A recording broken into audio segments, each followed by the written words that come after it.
এক কঠিন সময় আসবে, সেটা হচ্ছে হাসরের ময়দান। সেখানে কিন্তু আপনি কাউকে চিনবেন না, একমাত্র চিনবেন আমার প্রিয় নবীজিকে।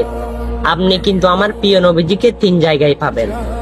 প্রথম জায়গায় হচ্ছে যখন আপনাকে ফেরেশতারা আপনার পাপ সম্পর্কে যখন মাপ দেওয়া হবে, সেই মিজানের পাল্লায় আপনাকে তোলা হবে। আর আপনি যদি গুনাহগার হন, সেই পাল্লা কিন্তু ভারী হবে। আর ফেরেশতারা আপনাকে ধরে নিয়ে জাহান্নামের দিকে নিয়ে যাইতে থাকবে। তখন আমার প্রিয় নবীজি দেখবে, আপনাকে ডাক দেবে।